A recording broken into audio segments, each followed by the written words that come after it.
Ce type est Kotaro, la seule personne encore en vie dans cette ville abandonnée. Il ne sait pas pourquoi, mais il l'a progressivement accepté. Chaque nuit, il erre sans but partout. Une fois, Kotaro a été attiré par un arbre derrière la montagne. Il est allé là-bas et a vu une fille faire quelque chose tranquillement. Curieux, il s'est approché et lui a posé une question. Non seulement elle n'a pas répondu, mais sa voix a émis une forte onde sonore qui a provoqué une surdité temporaire à Kotaro. Cela ne s'est pas arrêté là. Elle a ensuite utilisé des rubans rouges pour poignarder directement le cœur de Kotaro, le tuant. Surpris, Kotaro se réveilla et poussa un soupir de soulagement. Pourtant, il ne pouvait s'empêcher de se demander qui était cette fille. Aurait-elle pu être son amante d'une vie antérieure? Son fantasme fut interrompu par la sonnette. C'était sa voisine Rako, la mère de son ami. Elle est venue demander à Kotaro de l'aider à chercher sa fille, car elle n'était pas encore rentrée à la maison. Kotaro accepta joyeusement et partit à la recherche de Kotori. La raison pour laquelle il était si calme était que ce n'était pas la première fois qu'elle disparaissait et il savait toujours où elle se cachait à chaque fois qu'elle rentrait tard à la maison comme ça. Suivant le signal du téléphone, Kotaro arriva dans une forêt près du parc. Alors qu'il marchait et criait le nom de Couture, un étrange animal surgit soudain d'un buisson. Kotaro le regarda fixement mais ne put comprendre ce que c'était. Alors il l'ignora et continua à s'enfoncer plus profondément dans la forêt. Il l'a finalement trouvée endormie sous un arbre au milieu d'un lac.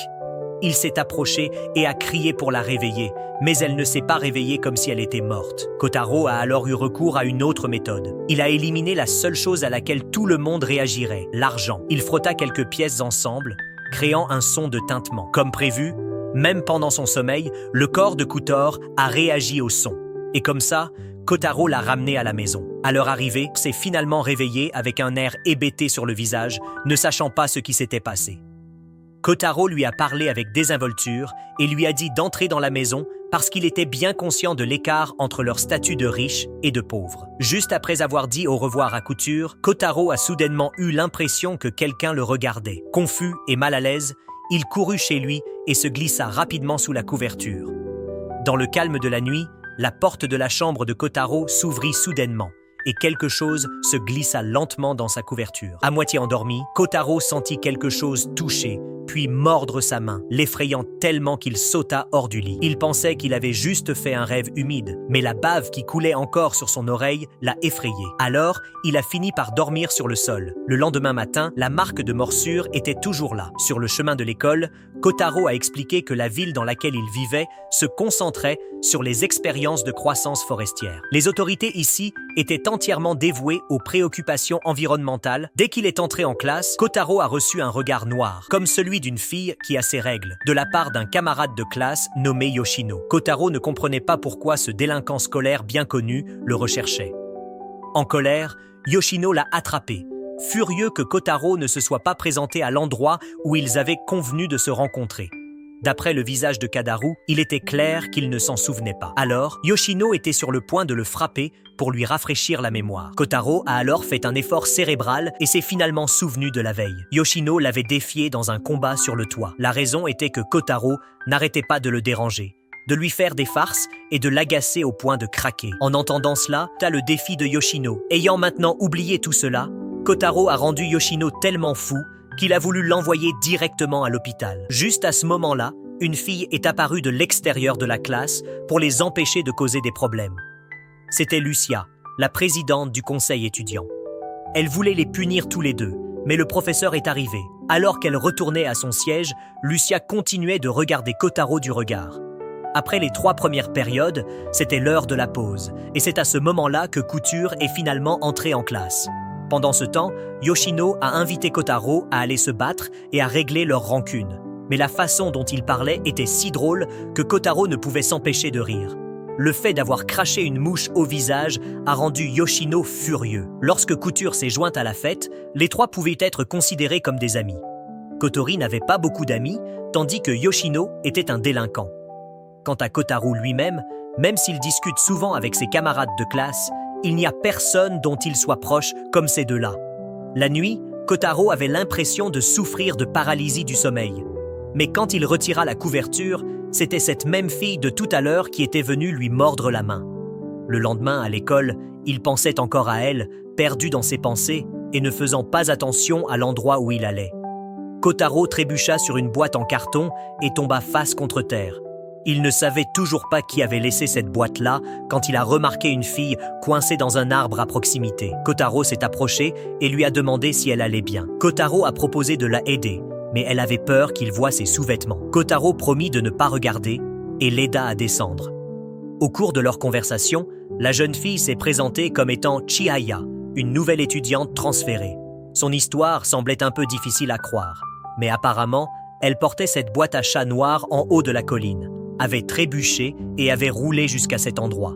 Elle sympathisa avec elle et lui proposa de l'aider à porter la boîte, mais elle était absurdement lourde. Pourtant, Chihaya le souleva avec aisance, ne voulant pas perdre sa fierté virile. Kotaro a insisté pour l'aider à le porter, même si ses bras et ses jambes tremblaient. Chihaya, craignant que Kotaro ne meure avant d'arriver à l'école, a essayé de le reprendre. Les deux se sont battus pour la boîte jusqu'à ce que Kotaro perde son emprise et fasse tomber Chihaya en arrière.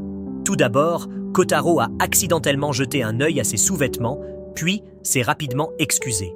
Embarrassée et furieuse, Chihaya rassembla ses affaires, s'enfuit et traita Kotaro de pervers. Et le monde est vraiment plus petit que ce que Kotaro pensait, parce que Chihaya a fini par être placée dans la même classe que lui. Comme dans toute comédie romantique typique, on lui a même attribué le siège juste à côté du sien. Dès qu'elle s'est assise, Kotaro a de nouveau mentionné son incident avec les sous-vêtements, lui donnant littéralement envie de lui écraser un bureau sur la tête. Non seulement Kataru, mais même Yoshino a été choqué par sa force terrifiante. Kotaro a tenté de sauver la situation en se présentant. Bien que Chihaya se soit calmée, elle avait déjà une très mauvaise première impression de lui. Après que le professeur ait annoncé la prochaine fête des récoltes le mois prochain, Kotaro se serra le ventre et se précipita aux toilettes. Juste au moment où il avait terminé et qu'il sortait, il vit une fille qui essayait de lui siffler dessus. Voyant qu'elle ne pouvait pas le souffler correctement, il lui proposa de l'aider. Mais elle courut dans la salle de bain, nettoya le sifflet, puis le souffla à nouveau sur Kataru, l'avertissant de ne pas courir dans le couloir. La fille était Shizuru, membre du comité de discipline. Les deux se connaissaient parce que Kotaro causait souvent des problèmes à l'école. Ils ont discuté un moment et Shizuru l'a puni en lui disant qu'il devait aller manger avec elle un jour libre. Kotaro a accepté et Pinky a promis avant de lui dire au revoir. Juste au moment où cela était terminé, une autre affaire est survenue et Al du club de journalisme est venu le chercher. Étant une journaliste imprudente, elle posait constamment des questions difficiles à Kotaro. Incapable d'obtenir la moindre information, elle est partie mais a accidentellement laissé tomber un morceau de papier. Kotaro l'a regardé et s'est rendu compte que cette journaliste était sérieusement dangereuse. À l'intérieur se trouvaient des tonnes de notes importantes. Kotaro conclut qu'il devait désormais faire attention pour protéger ses secrets. Après l'école, comme Korei devait assister à une réunion du comité d'accueil, Kotaro s'est tourné vers Chihaya. Il lui a proposé de lui faire visiter les lieux en guise d'excuse pour l'incident des sous-vêtements. Bien qu'elle ait apprécié l'offre, elle a décliné, disant qu'elle avait besoin de rencontrer quelqu'un. Chihaya a ensuite rencontré une figure mystérieuse qui l'a averti de faire attention à ses relations et de ne pas révéler son identité. Les jours suivants, Kotu continuait à venir à l'école épuisé, depuis que cette mystérieuse fille apparaissait chaque nuit pour lui mordre la main. Après avoir entendu l'histoire bizarre de Kotaro, Kotori lui a suggéré de voir quelqu'un se lever, une personne à l'école connue comme une sorcière. La rumeur disait qu'elle pouvait utiliser de la vraie magie et qu'elle pourrait peut-être l'aider. En entendant cela, Kotaro sortit le papier qu'il avait reçu du journaliste imprudent Do. Et bien sûr, il mentionnait une sorcière nommée Senri du club occulte. Curieuse, Kotaro invita Couture à aller la chercher et elle accepta avec joie. Après l'école, ils sont partis tous les deux. Comme ils n'avaient aucune piste, ils ont commencé par se renseigner autour de l'école. Même s'ils ont couru partout, ils n'ont rien trouvé. À ce moment-là, un courtier en information s'est approché de Kotaro après avoir entendu qu'il recherchait la sorcière. Son nom était Suzuki et il était venu donner à Kotaro un carnet sur le club occulte. Pensant que cela était incroyablement utile, Kotaro serra Suzuki dans ses bras avec gratitude. En utilisant le carnet comme guide, ils ont tous deux trouvé une maison dans la forêt. À l'intérieur, Kotaro a découvert une pièce qui semblait très moderne. Avant de partir, il a laissé un mot. Cette nuit-là, la mystérieuse fille est réapparue. Pris de panique, Kotaro courut frénétiquement partout, cherchant un moyen de s'échapper, Mais ni la porte d'entrée ni les fenêtres ne s'ouvraient. Il a attrapé une batte de baseball et a commencé à la fracasser contre la fenêtre. Mais il y avait une barrière qui l'empêchait de se briser. Puis, la fille sortit lentement de sous sa couverture. Terrifié, Kotaro frappa à la porte tout en appelant à l'aide. Au moment où il prononça son nom, la mystérieuse fille disparut soudainement et l'âme de Kotaro quitta presque son corps avec elle. Le lendemain, Kotaro retourna au club occulte. Son message avait reçu une réponse avec du sang écrit sur le bureau.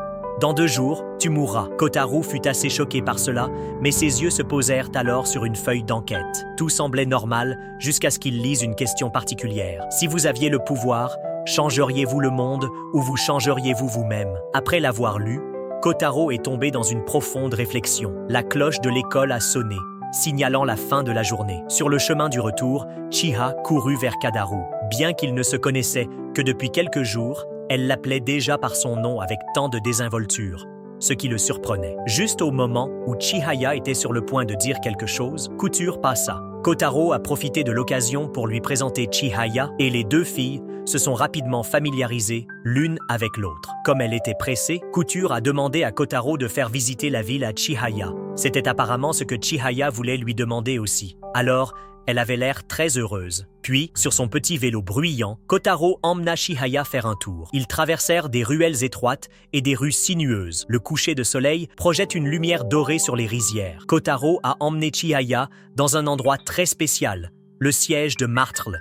Après avoir terminé leur tournée, Kotaro a donné le vélo à Chihaya et lui a dit qu'il se reverrait à l'école demain. Cette nuit-là, Kotaro est retourné à l'école suite à un mystérieux message de la sorcière de l'académie qu'il avait reçu plus tôt dans l'après-midi. Il se rendait dans la salle de classe qu'elle lui avait indiquée, mais chaque fois qu'il entrait, cela le menait à une autre salle de classe. La boucle a continué jusqu'à ce qu'elle l'amène à la bibliothèque. Fatigué, Kotaro s'est reposé près du distributeur automatique de l'école et a acheté une canette de café. Soudain, cette sensation de froid lui parcourut à nouveau l'échine. Le bruit des pas résonna dans l'escalier jusqu'à lui. La mystérieuse fille est réapparue une fois de plus. Alors que Kotaro la regardait, un flot de souvenirs étranges se précipita dans sa tête. Des souvenirs d'avoir été tué par cette fille encore et encore. Paniqué, il courut, mais elle resta près de lui. Le couloir de l'école s'étendait à l'infini et les portes des salles de classe ne s'ouvraient pas. Désespéré, Kotaro s'effondra dans la défaite. Soudain, la porte d'une salle de classe s'est ouverte. Pensant qu'il avait été sauvé,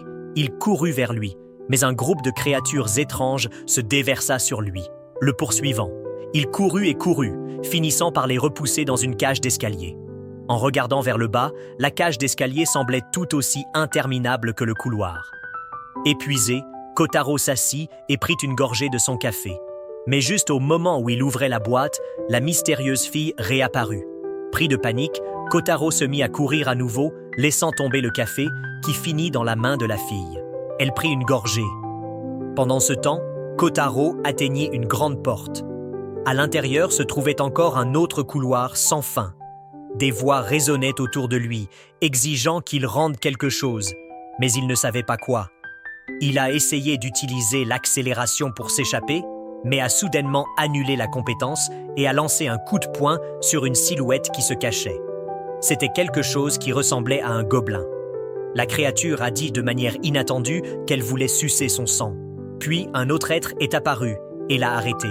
Après avoir réprimandé son ami, la créature rose s'est présentée comme Pi et la verte comme Jill. Jill n'arrêtait pas de supplier pour boire le sang de Kotaro.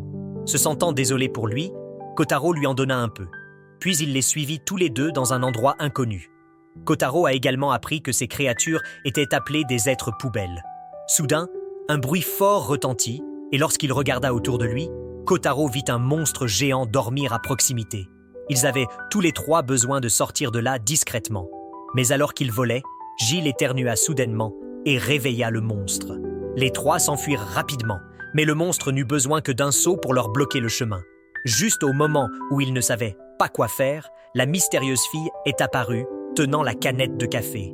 Le monstre a balancé l'un de ses tentacules vers eux et Kotaro a utilisé l'accélération pour tirer la fille hors du chemin, renversant accidentellement la canette de café. Enragée, la fille a utilisé ses rubans rouges pour couper l'un des tentacules du monstre, puis a continué à lui fouetter la tête à plusieurs reprises. Dans la douleur, le monstre est passé en mode laser, mais la fille a fermement utilisé un cercle magique pour dévier le laser et a continué à attaquer. Kotaro, affecté par les conséquences de la bataille, tomba dans une fissure et retourna mystérieusement à l'école. Juste devant lui se trouvait une statue avec une note dans sa main lui disant de l'apporter au club occulte. Là, il rencontre enfin la sorcière de l'académie. Sans tourner autour du pot, elle s'est présentée comme étant Senri, la sorcière de 3e année dont on entend parler. Au lieu d'être surpris qu'elle existe réellement, Tu fut stupéfait par sa beauté sous le clair de lune. Un instant plus tard, il raconta tout ce qui s'était passé. Senri ne semblait pas le croire et continuait simplement à jouer à son jeu. Devenant sérieuse, elle posa la même question à Kotaro. Préférerait-il changer le monde ou lui-même? Kotaro a donné une réponse hors sujet. Il lui a demandé d'être sérieuse et de l'aider à gérer la mystérieuse fille qui n'arrêtait pas de lui mordre la main. Elle lui a ensuite remis un charme pour exercer son moral. Mais il s'est avéré qu'elle était une sorcière de type troll. D'abord, je lui donne un trombone et je l'appelle un charme juste pour le taquiner. Ce n'est qu'après l'avoir agacée qu'elle lui a finalement donné la vraie chose. Cette nuit-là, dans un rêve brumeux parmi les nuages, Kotaro rencontra une fille qui se présenta comme Tamoko, le charme gardien dessiné par Senri. Elle serait là pour le protéger. Bien qu'extrêmement puissante, elle a promis d'aider Kotaro à dormir paisiblement. Elle l'a même invité à un rendez-vous si elle parvenait à survivre. Puis la mystérieuse fille revint, et cette fois le charme vola directement dans sa bouche. Mais elle le recracha simplement, puis se glissa dans la couverture de Kataru. Cependant, le charme commença à faire effet, rendant la fille suffisamment mal à l'aise pour partir. Le lendemain matin, Kotaro pleurait le départ de Tamoko. Il est allé à l'école et a cherché la porte de la salle de fourniture qui l'avait conduit dans l'autre monde la nuit précédente. Mais cette fois, rien ne s'est passé. Il est allé en classe et a raconté à Kotori tout ce qu'il avait vécu. Des créatures parlantes, des monstres géants, et tout comme Senri, Kotori lui a dit d'arrêter la drogue. Lorsque Chia est entré dans la classe, il lui a également raconté l'incident. Pendant la pause à la cafétéria, Kotaro S se tenait au comptoir du café gratuit et se plaignait de la mauvaise qualité du café et de son mécontentement, du fait que tout le monde pensait qu'il était sous l'emprise de drogue. Il sentait qu'il devait faire quelque chose.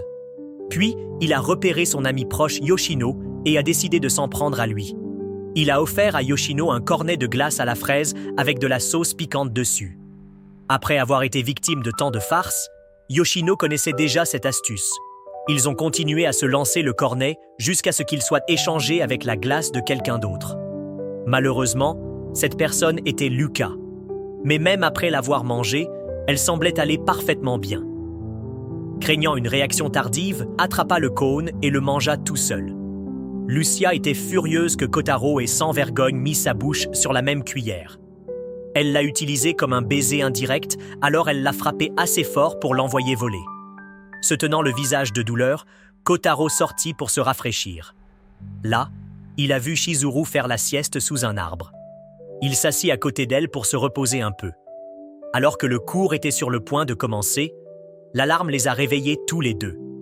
Chizuru fut surpris de voir Kotaro et ils discutèrent un moment avant de se dire au revoir. Cet après-midi-là, Kotaro est retourné voir Senri. Elle était surprise que le charme ait réellement fonctionné. Puis il jeta négligemment Tamoko à la poubelle, ce qui fit vraiment regretter Kotaro. Voyant à quel point elle était indifférente, il lui demanda si elle ne croyait pas à l'occultisme. Elle a confirmé que non. Elle détestait les gens qui croyaient au surnaturel. Kotaro a ensuite demandé pourquoi elle avait fondé le club occulte. Elle a dit qu'elle avait repris le club occulte qui était sur le point d'être dissous simplement parce qu'elle voulait cette salle. En entendant que Kotaro l'avait invité à jouer à un jeu, il prouverait que le surnaturel était réel. Si rien ne se passait, il admettrait qu'il était sous l'emprise de drogue, mais si c'était réel, il voulait qu'elle accède à sa demande. Quand elle a demandé ce que c'était, Kotaro a souri et a dit qu'il voulait toucher sa poitrine. Elle a immédiatement appelé la police et Kotaro a dû frénétiquement claquer la machine pour l'arrêter. Cette nuit-là, la mystérieuse fille revint dans la chambre de Kodaru. Cette fois, elle était préparée à l'attaque de Tomoko. Comme personne n'intervenait plus, elle commença à ramper dans la couverture de Kadaru, mais Kotaro laissa échapper un pet, la forçant à partir précipitamment. Le lendemain, Kotaro a amené Couture voir Senri. Il lui a demandé de les aider à prouver que les phénomènes surnaturels étaient réels. Et puis, Senri avait l'air riche et puissant. Alors, se rapprocher d'elle pourrait être bénéfique pour Couture. En entendant cela, Couture a accepté et tous deux ont créé un site web pour le club occulte. Et juste au moment où ils avaient fini, Chihaya est apparue de manière inattendue. Il s'est avéré qu'elle connaissait Senri. Cette nuit-là, Kotaro a fait un rêve humide à propos des melons de Senri. Lorsqu'il tendit la main pour les toucher dans le rêve, sa main atterrit sur la mystérieuse fille. Comme les charmes de Tomoko étaient épuisés, elle s'est facilement glissée dans sa chambre. Le fait d'avoir été touchée de manière inattendue l'a rendue un peu troublée et elle est partie. Le lendemain matin, Kotaro a demandé à Senri plus de charme Tomoko et elle lui a simplement indiqué la poubelle pour qu'il puisse la fouiller. Dès qu'il est sorti, il est tombé sur le journaliste imprudent Jao. Elle est venue après avoir entendu que Kotaro avait rejoint le club occulte et à propos de son jeu avec Senri. Par coïncidence, elle essayait également de prouver que les événements surnaturels étaient réels. Joe a défié Kotaro dans une course pour voir qui pourrait trouver la preuve en premier, puis est parti. Kotaro a ensuite amené Shizuru au club occulte pour l'aider. Elle s'est rapidement entendue avec les filles plus âgées. Senri commença à s'énerver contre le groupe chaotique que Kotaro avait rassemblé. Soudain, le téléphone de Shizuru sonna. C'était quelqu'un du comité de discipline. Kotaro ne put s'empêcher de lui murmurer à l'oreille et elle répéta exactement ce qu'il avait dit, qu'elle aimait Kotaro et qu'elle le suivrait pour toujours. Kotaro n'a même pas eu la chance de dire qu'il plaisantait avant la fin de l'appel. Malheureusement, l'appelant était Lucia, qui s'est immédiatement précipitée au club occulte et a frappé Kadaru. Après le coup de poing, Shizuru a expliqué que ce n'était qu'une blague, une blague très coûteuse. Shizuru a ensuite expliqué qu'elle s'était jointe à eux pour aider Kotaro à faire des recherches et à prouver que le surnaturel était réel. En entendant cela, Lucia s'est jointe à d'eux pour protéger Shizuru d'un pervers comme Kadaru. Alors que Kotaro regardait tout le monde discuter ensemble, une pensée lui vint à l'esprit. Il voulait changer sa vie ennuyeuse et croyait que tout le monde ici pouvait l'aider à y parvenir. Dehors, la mystérieuse fille continuait à regarder Kadaru. Dans les jours qui suivirent, Kotaro se réveilla en se sentant très reposé grâce au nombre de charmes Tomoko que lui avait donné le président. La mystérieuse fille n'apparaissait plus. À l'école, Couture, représentant le comité de verdissement, a annoncé la prochaine fête des récoltes. Même si elle a trébuché dans son discours, elle a réussi à le terminer.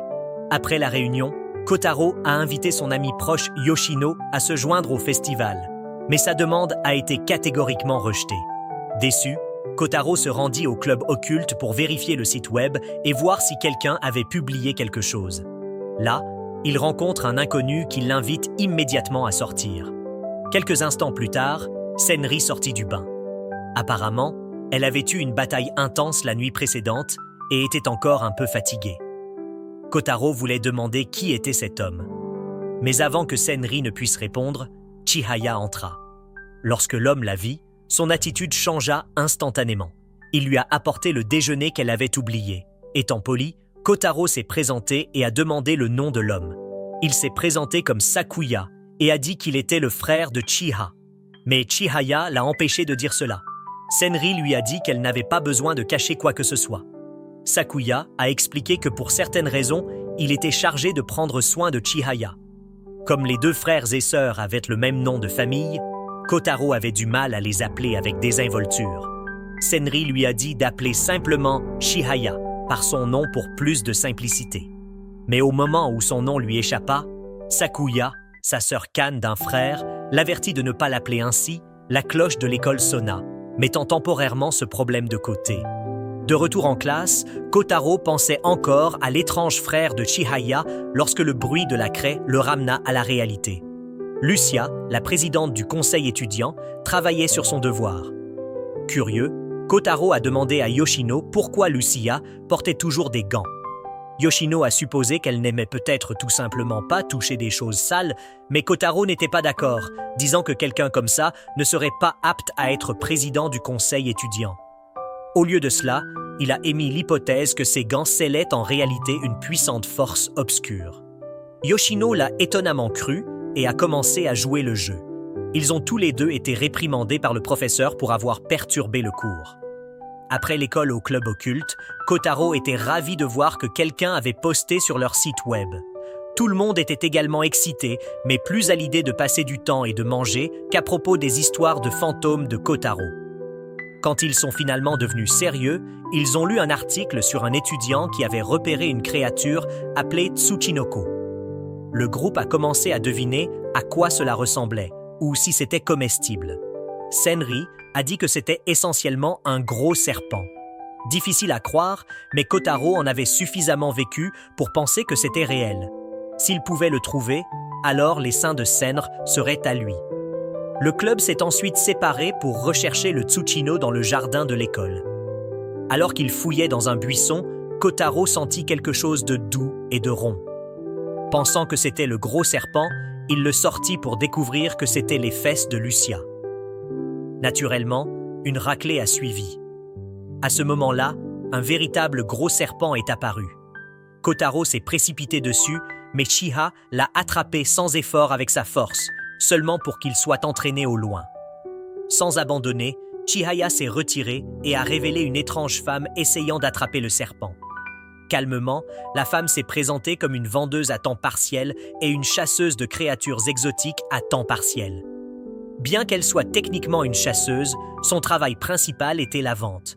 Elle a simplement fait ça à côté pour financer ses achats de luxe et ses voyages.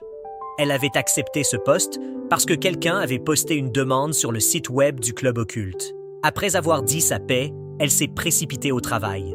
Comme la pause déjeuner était presque terminée, le groupe s'est dissous. Heureusement, Kotaro a quand même réussi à acheter un petit pain pour grignoter. Il a repéré Shizuru, qui se préparait également à manger dehors. Se souvenant de sa promesse, Kotaro alla déjeuner avec elle. Pendant leur repas, Kotaro a remarqué le cache-œil de Shizuru et lui a demandé si elle avait une sorte de maladie. Shizuru hésita, mais dit qu'elle lui révélerait son secret seulement s'il promettait de ne le dire à personne. Lorsqu'il a accepté, elle a retiré son cache-œil pour révéler des yeux hétérochromatiques. Il semblait qu'elle portait le patch parce qu'elle ne voulait pas que les gens la regardent. Kotaro la complimenta, disant que ses yeux étaient beaux, la faisant rougir. Après le déjeuner, Kotaro a pris un café en conserve et l'a jeté, ce qui a incité Lucia à apparaître soudainement et à lui faire trier tous les déchets. De plus, il devait rincer chaque boîte avant de les trier. Après une longue séance de nettoyage, Kotaro était allongé sur l'herbe, épuisé. Lucia lui a dit que c'était une punition pour l'avoir peloté auparavant. Ce n'est qu'après avoir terminé qu'elle s'est rendue compte qu'elle était allée trop loin. Avec son ton effronté habituel, Kotaro a commencé à la féliciter comme une personne incroyable comme aucune autre. Il a continué à la flatter jusqu'à ce que Lucia soit troublée et le frappe à travers le ciel. Kotaro a dû se reposer à l'infirmerie jusqu'au soir avant de ramener son corps chez lui. En se promenant, il vit la mystérieuse fille poursuivie par quelque chose. Voulant confirmer quelque chose, Kotaro a utilisé sa capacité d'accélération et s'est lancé à sa poursuite. Il sauta par-dessus les toits pour la suivre. En réalité, son pouvoir réécrivait ses propres capacités. Par exemple, l'accélération consistait en fait à réécrire la structure de son corps pour améliorer ses muscles physiques. Mais l'inconvénient était une fois renforcé, son corps ne pouvait pas revenir en arrière, ce qui rendait difficile de garder ses pouvoirs cachés. Pourtant, sans mise à niveau, il ne pouvait pas l'attraper. Il la perdit bientôt de vue, elle et tout ce qui la poursuivait. Dans le silence immobile, un étranger est soudainement apparu derrière Kotaro. Le prenant pour un chasseur, le homme invoqua un loup pour l'attaquer. Incapable de riposter, Kotaro s'est appuyé sur ses jambes données par Dieu et a couru pour sauver sa vie, plongeant dans un tunnel ferroviaire pour s'échapper. Le loup l'a rattrapé et s'est jeté sur lui. En quelques jours, Kotaro pensait qu'il allait mourir, mais le loup a été soudainement tué par quelqu'un. Lorsqu'il reprit ses esprits, Kotaro se retrouva avec 2 hommes dans un restaurant en bord de route. Ils ont dit qu'ils l'avaient trouvé dans un parc. Quand il a mentionné le monstre, ils ont répondu calmement et ont commencé à poser des questions. L'un d'eux, un monsieur qui s'est présenté comme Isaka, a expliqué que quelques monstres non identifiés étaient apparus dans cette ville verte ces derniers temps.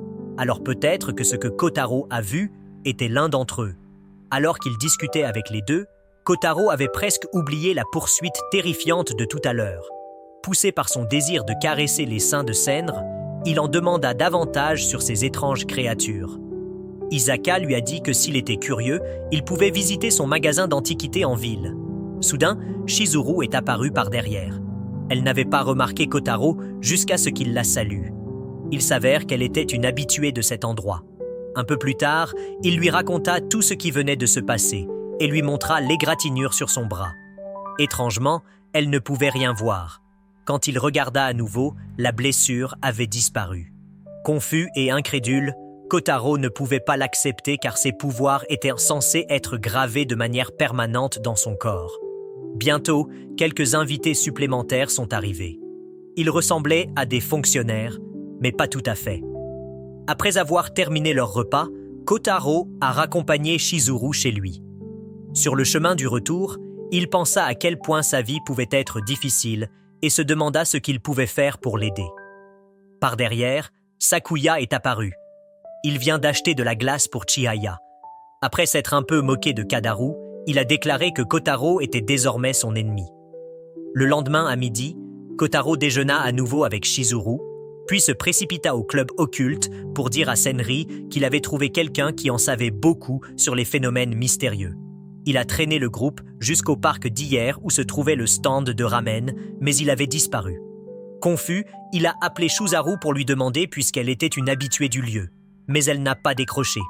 Lucia a essayé aussi, mais n'a rien obtenu. Tout le monde a abandonné et est parti, laissant Kotaro chercher seul. Il se dirigea vers un quartier autonome à la recherche d'un magasin d'antiquités. En regardant autour de lui, il tomba sur un homme aux cheveux roux qui semblait surpris de le voir.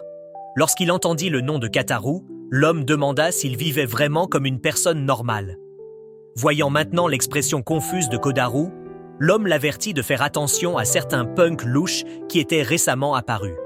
Après s'être séparés, Kotaro erra dans une ruelle et tomba sur le groupe exact que le gars aux cheveux roux avait mentionné. Ils ont remarqué à son uniforme qu'il allait à la même école que Yoshino. Lorsque Kotaro a mentionné son meilleur ami, ils sont devenus méfiants car il a osé appeler Yoshino par son nom. Apparemment, dans ce district autonome, Yoshino était une légende qui a éliminé 100 gars à lui tout seul, un vrai dur à cuire. Ils ont appelé Yoshino pour confirmer si Kotu était vraiment un ami. Après l'appel, leur attitude a complètement changé et ils l'ont traité avec respect. Avec leur aide, Kotaro a finalement atteint le magasin d'antiquités. À l'intérieur, il a retrouvé Isaka et Chizuru était là aussi. Il s'est assis et lui a demandé pourquoi elle ne répondait pas à son téléphone. Il s'avère qu'elle l'avait éteint pour économiser la batterie. Isaka remarqua à quel point les deux semblaient en proches, plus comme des amis que comme des élèves de dernière année et des élèves de première année. Kotaro a raconté l'histoire de sa première rencontre avec Chizuru. Elle s'était perdue en chemin vers le comité de discipline et il l'a aidée à retrouver son chemin. Grâce à sa nature taquine, ils sont rapidement devenus amis. Après cela, ils sont revenus au sujet principal. Kotaro voulait en savoir plus sur les créatures qu'Isaka et le vendeur de ramen avait vues. Isaka lui montra quelques photos qu'il avait prises, mais elles étaient trop floues et ne ressemblaient pas aux deux créatures que Kotaro avait rencontrées auparavant. Même si c'était décevant, c'était quand même quelque chose. Le soir, les deux se sont dit au revoir et sont rentrés chez eux. Kotaro a également pu garder quelques photos et Isaka lui a donné une carte de visite pour qu'il puisse lui rendre visite à tout moment. Sur le chemin du retour, les deux ont discuté et Chizuru était vraiment heureux que Kotaro ait trouvé la motivation pour poursuivre quelque chose, même si tout cela était à cause des melons succulents de Senre. Au moins, il avait beaucoup changé par rapport à ce qu'il était avant. Avant de rentrer chez elle, Chizuru s'est arrêtée dans une boulangerie pour demander des restes de chapelure qui constitueraient sa nourriture pour les prochains jours. Quelques pas plus tard, elle s'est également arrêtée dans une friperie.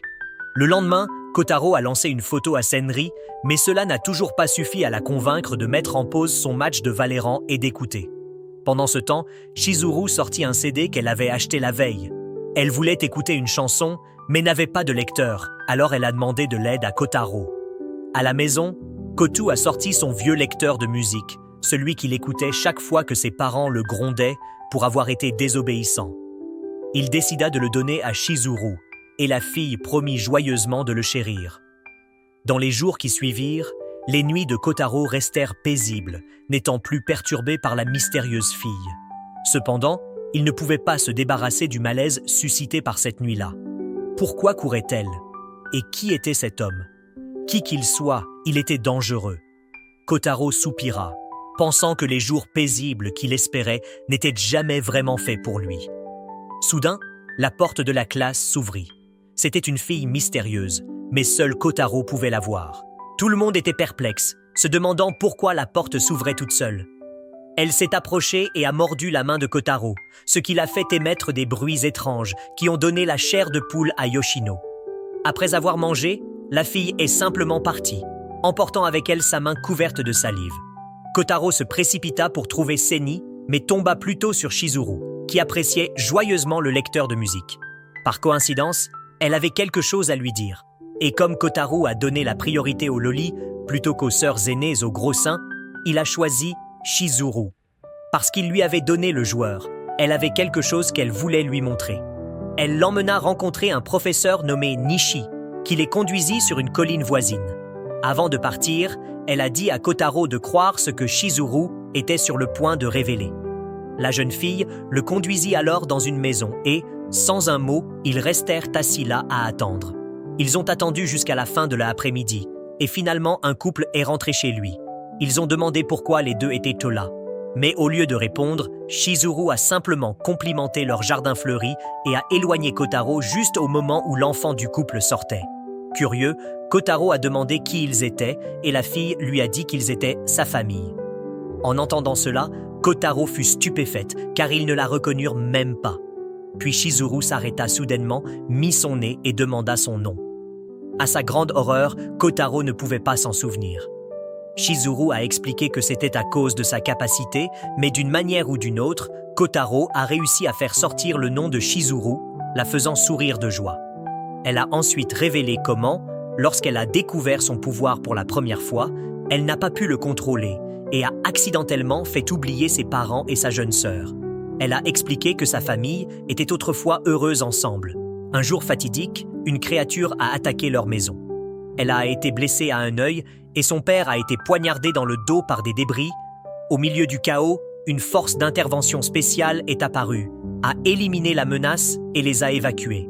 Après cela, le pouvoir de Chizuru a commencé à se manifester et sa vie s'est progressivement effondrée. En raison de son hétérochromie, elle était victime d'intimidation à l'école. Sa famille ne pouvait plus griller de poisson car sa mère avait développé une phobie du feu après l'attaque. Puis, lorsque ses capacités ont été découvertes, un homme est venu lui proposer une grosse somme d'argent pour la transférer dans leur organisation. Elle a accepté et est venue chez elle tous les week-ends. Mais l'argent a provoqué des frictions entre ses parents. Bien qu'elle ait essayé de mettre fin à leur dispute, elle a échoué. Croyant que tout était de sa faute, elle souhaitait que les choses redeviennent comme avant, et ce souhait a déclenché son pouvoir. À partir de ce moment-là, sa famille ne se souvenait plus d'elle. En entendant tout cela, Kotaro ressentit une profonde tristesse pour la fille qui avait enduré tant de douleurs. Il lui a demandé pourquoi il pouvait encore se souvenir d'elle et elle a répondu que c'était parce qu'elle avait appris à contrôler ses capacités. Ils revinrent à la tombée de la nuit. Sur le chemin du retour, Kotaro a demandé à Nishi si elle faisait également partie de l'organisation. Bien qu'elle n'ait pas répondu directement, elle a fait un signe de tête subtil qui l'a confirmé. En fouillant davantage, Kotaro a demandé si les pouvoirs étaient quelque chose avec lequel les gens naissaient. Nishi a donné une réponse vague à propos de l'organisation, estimant que le pouvoir naît de la drogue. Kotaro se souvint du moment où Chizuru regarda sa main blessée.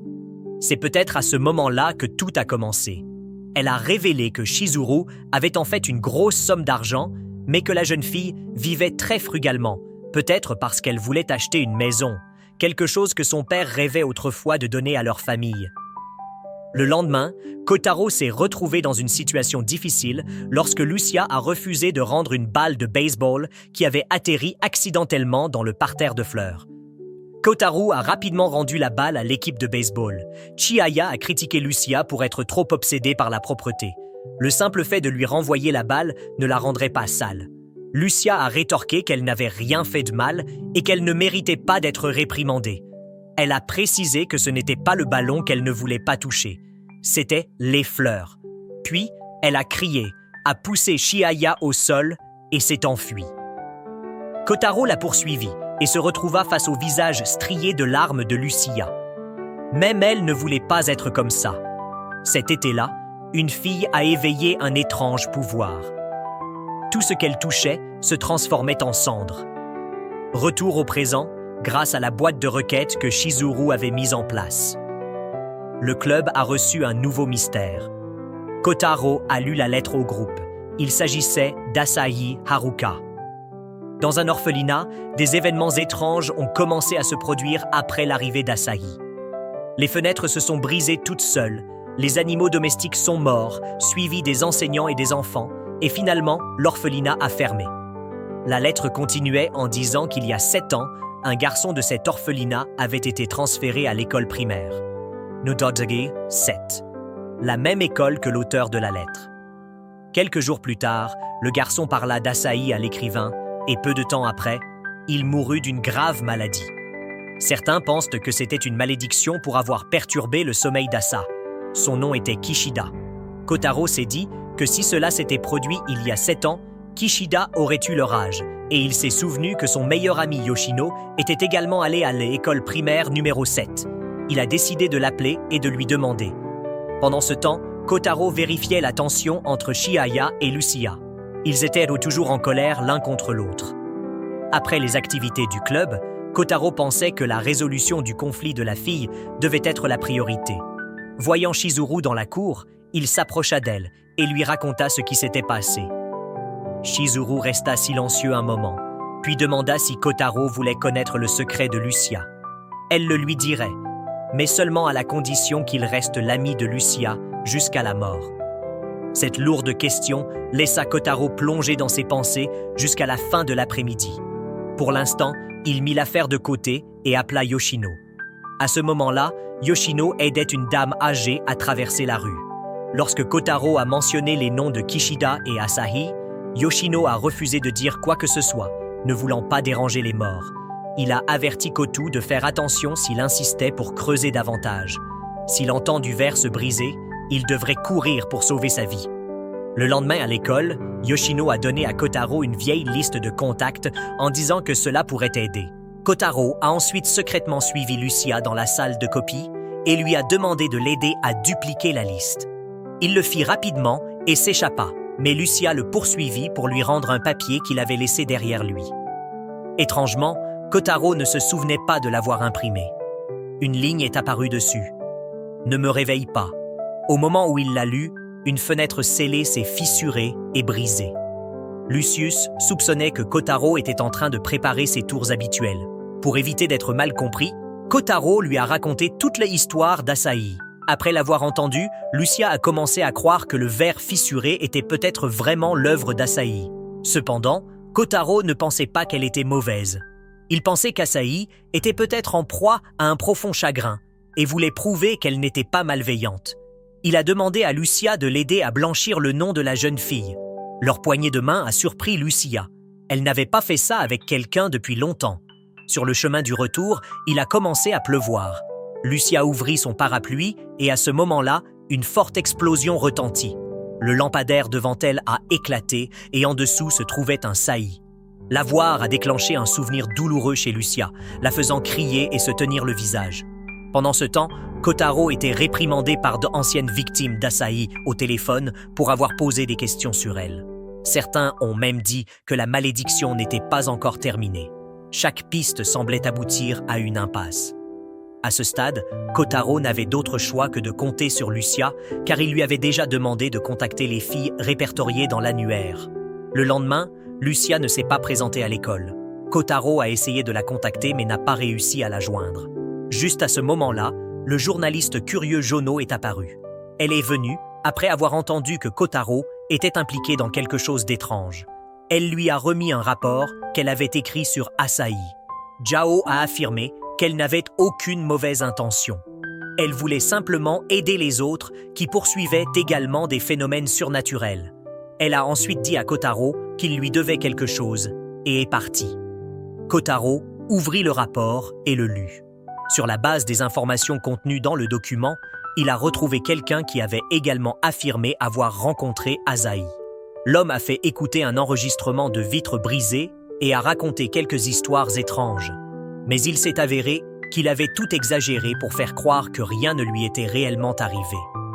Déçu, Kotaro rentra chez lui sous la pluie. La seule chose utile qu'il apprit fut que l'orphelinat où Vasahi avait séjourné s'appelait Santa Broya Peace Garden. Sur le chemin du retour, Kotaro sentit soudain un frisson lui parcourir le dos, comme si quelqu'un lui tenait la main. Une voix murmura « Ne me réveille pas !» Surpris, il s'éloigna rapidement. En y regardant de plus près, c'était Lucia. Elle s'est évanouie après avoir répété ces mêmes mots. Lorsqu'elle a repris connaissance, elle était chez Kotaro. Il a expliqué qu'il l'avait déshabillée pour éviter qu'elle attrape froid. Lucia le remercia, puis se dirigea vers une plante en pot. Elle laissa tomber une feuille et elle se transforma instantanément en cendre. C'était là, dit-elle, le pouvoir de la malédiction d'Asa. Kotaro paniqua, pensant que son enquête avait amené la malédiction sur elle.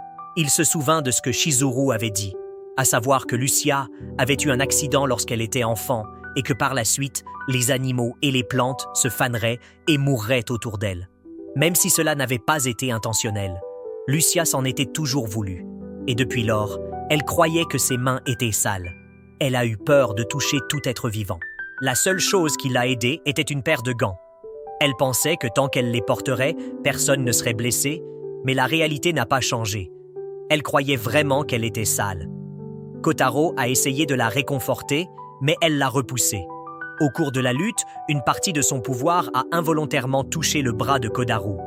Après avoir ramené Lucia chez elle, Kotaro a visité l'orphelinat, qui était désormais restreint en raison de déchets hautement toxiques. Ignorant l'avertissement, il est entré à l'intérieur sans savoir qu'il était surveillé par des caméras de sécurité.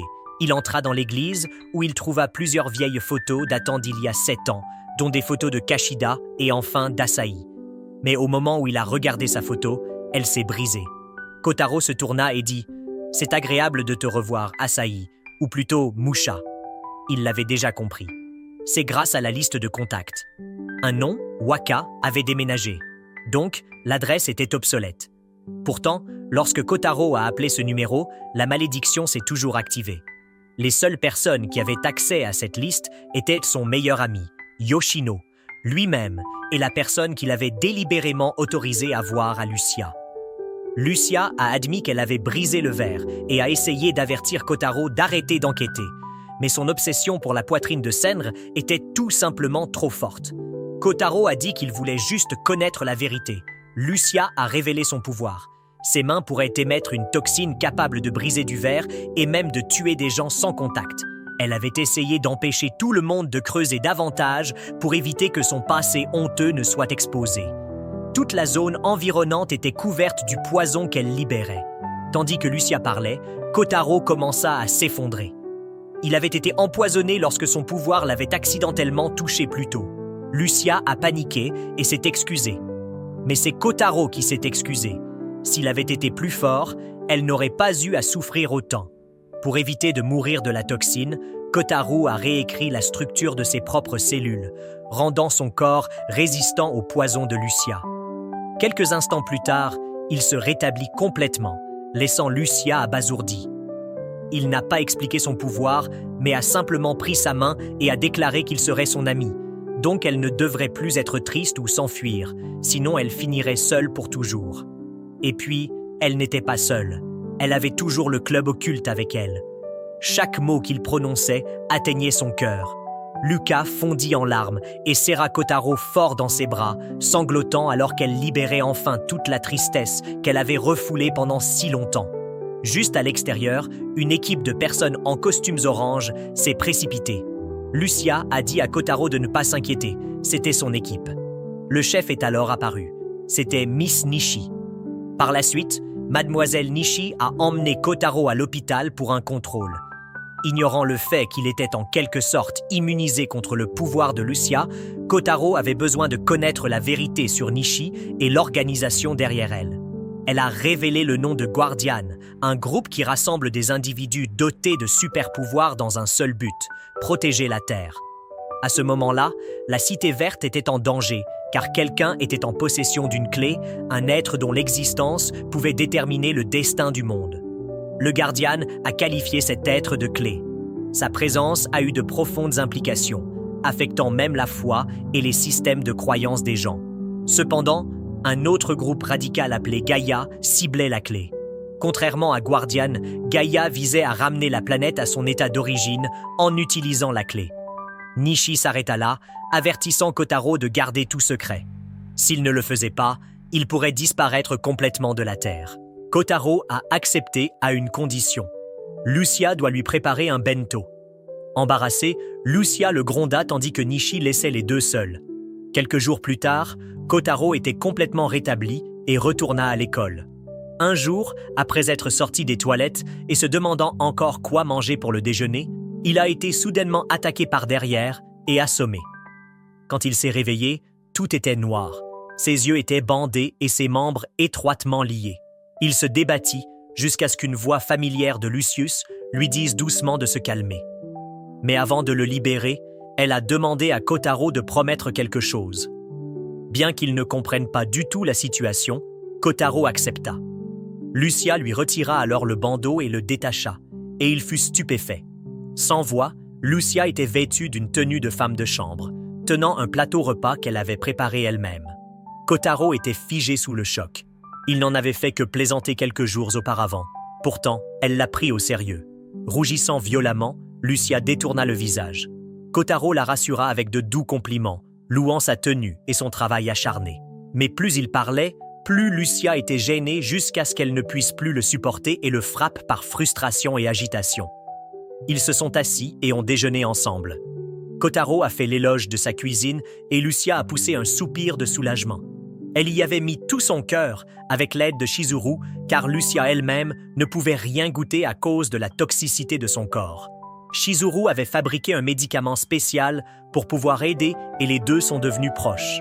À l'école et à Guardian, Chizuru était le seul véritable ami de Lucia. En entendant cela, Kotaro la corrigea, rappelant à Lucia qu'elle l'avait aussi, lui et le reste du club occulte.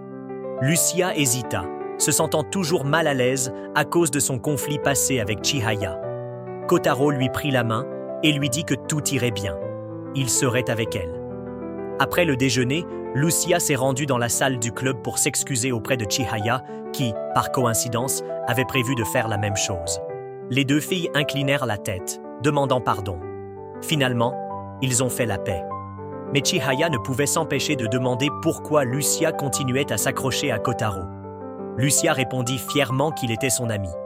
Peut-être après avoir été seule pendant si longtemps. Elle ne savait plus comment maintenir une bonne distance. Voyant cela, Chizuru s'accrocha également à Kadaru, revendiquant sa position.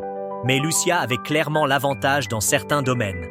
Avec cela, Kotaro a officiellement annoncé que le club occulte était de retour en action. Le mystère du jour, une épée légendaire qui serait coincée quelque part dans la ville verte. Seul un véritable héros pourrait le sortir de là. Avec seulement ces quelques informations, ils se sont lancés dans l'enquête. Le club s'est rendu dans un magasin de bonbons où l'épée était coincée depuis 10 ans sans que personne ne puisse la retirer. Soudain, Yoshino est apparu en affirmant qu'il s'était entraîné pour cette même épée pendant 10 ans. Mais tout cet entraînement a été vaincu sans effort par la force brute de Chihaya qui a arraché l'épée en quelques secondes. Encore plus choquant, l'épée s'est brisée instantanément. Mystère résolu. Ensuite, ils se sont attaqués à un bruit étrange signalé provenant d'une maison abandonnée. En entrant prudemment, ils ne trouvèrent rien d'étrange jusqu'à ce que Chihaya trébuche, incitant Kotaro à se précipiter. Ce faisant, il a découvert par hasard une réserve de livres indécents. Chihaya a crié et l'a frappé au visage. Par hasard, Kotaro est tombé dans une boîte contenant un animal en peluche qui jouait de la musique, ce qui explique le son étrange. Mystère numéro 2. Résolu. La troisième histoire parlait d'un croque-mitaine qui hurlait dans l'école à minuit. Tout le groupe s'est faufilé devant la fille du tabloïd Jao et est allé enquêter sur la source du bruit pour découvrir qu'il s'agissait simplement de l'ami de Kotaro qui s'entraînait toujours en classe tard le soir. Avec cela, le troisième mystère a été résolu. Quelques jours plus tard, Kotaro découvre de nouveaux indices dans la forêt. Pour les étrangers, cela ressemblait à un pique-nique de groupe et Sakuya a promis de préparer de la nourriture pour tout le monde, sauf Kotaro. Il a demandé si quelqu'un voulait se joindre à lui, mais personne ne semblait intéressé, à part Shizuru. Kotaro a décidé que tout le club irait ensemble ce week-end. Samedi, Kotaro s'est précipité au point de rendez-vous. Il était le seul à être arrivé en retard. Tout le monde était excité, surtout à l'idée que Couture amène son chien de garde, qui s'est avéré être l'étrange créature ressemblant à un hérisson comme avant. Couture l'avait pris en charge et l'avait nommé Mott. Pour prouver sa force, Mott se retourna et envoya Kotaro voler. Le groupe est ensuite entré dans la forêt. Mott a rapidement localisé une rivière à proximité. En vérifiant la carte, Kotaro suggéra qu'ils traversent les bois et suivent la rivière en aval. Kotori voulait essayer de boire l'eau, mais tout le monde l'a déconseillé à moins de la faire bouillir. Cependant, Shizuru l'a bu et a confirmé qu'il était propre. À mesure qu'il s'enfonçait dans les bois, l'air devenait plus difficile à respirer. Shizuru repéra une créature à 2 têtes et courut après elle, suivie de Lucia. Mott a également senti une odeur et a conduit les autres vers l'avant. Ils ont été choqués de découvrir une étrange décharge toxique. Lucia et Shizuru se sont précipités pour avertir tout le monde de ne pas aller plus loin, car la substance semblait potentiellement mortelle. Cela pourrait très bien être la source d'une pollution environnementale. Shizuru sortit le rat à 2 têtes qu'elle avait attrapé plus tôt. Il était vivant, mais au contact des déchets, il est mort, prouvant que ces étranges créatures étaient probablement des mutations causées par cette pollution. Kotaro hésita, ne sachant pas s'il devait signaler cela dans son enquête. Après avoir enterré le rat, le groupe a commencé à repartir. En chemin, Kotaro a remarqué un arbre étrangement familier.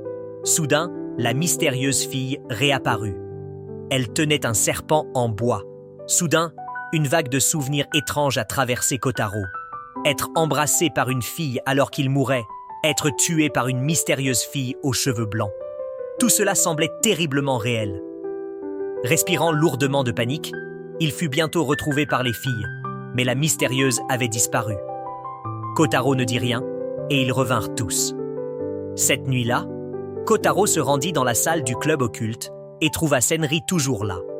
Incapable de dormir, il s'y était rendu pour rédiger son rapport. Bien qu'il l'ait écrit, il a décidé de ne pas le publier. Ils ont discuté des dommages causés par les humains à l'environnement. Senri a déclaré qu'un jour la Terre pourrait atteindre un point de non-retour si cette destruction continuait. Mais Kotaro croyait toujours que la Terre pouvait survivre parce qu'il y avait toujours des gens qui se battaient pour la protéger. Interrogé sur la solution à apporter à la pollution de l'environnement, Kotaro a déclaré que ce sont les usines qui devraient être supprimées. Senri a répondu qu'il y avait un moyen plus simple, éliminer ceux qui causent le problème, les humains. Le lendemain, qui était un dimanche, Kataru était allongé dans son lit, pensant encore à sa conversation avec Senri. Juste à ce moment-là, Jay a appelé. La journaliste du tabloïd avait eu vent du voyage du groupe dans les bois et du site toxique. Par coïncidence, elle avait déjà enquêté sur cette zone. Elle a dit qu'elle avait des informations importantes qui pourraient aider Kataru et qu'elle les lui donnerait après avoir vérifié elle-même le lac toxique ce jour-là. Mais quelques jours plus tard, un des amis de Jal est venu dire qu'elle avait disparu. Une équipe de recherche a été dépêchée, mais ils n'ont retrouvé que son sac à dos. 5 jours se sont écoulés depuis sa disparition sans aucun signe de vie ou de mort. Au club occulte, Kotaro a reçu des nouvelles choquantes. L'école avait décidé de dissoudre son club, probablement en raison de l'incident impliquant Jao. Shizuru se sentit profondément désolé pour elle, disant que Jao était une personne gentille qui lui donnait toujours des bonbons en échange d'informations sur Kotaro. Revenons à la question de la dissolution du club occulte. Senri a seulement accepté de suspendre temporairement ses activités pendant un certain temps à cause de cette fille de tabloïd. Dans le passé, Jao avait toujours répandu l'idée qu'elle défiait Kotaro, et Kotaro était également la dernière personne à lui parler. Toutes les conséquences découlaient des mauvaises décisions de Jao, et sa disparition en était le résultat. Mais les gens ont toujours besoin de quelqu'un à blâmer, et Kotaro a été choisi pour prendre la responsabilité. Senri avait déjà prévu que la dissolution serait inévitable. S'il résistait, l'école commencerait simplement à les cibler un par un. Kotaro a refusé d'accepter de supporter les conséquences de quelque chose qu'il n'a pas fait. Il a essayé de convaincre tout le monde de protéger cet endroit en raison de tous les souvenirs qu'ils y avaient créés et parce qu'il lui avait fallu beaucoup de temps pour trouver un endroit où il appartenait vraiment. Il ne voulait pas le perdre. Son discours a touché le cœur de tous et ils ont décidé de ne pas abandonner.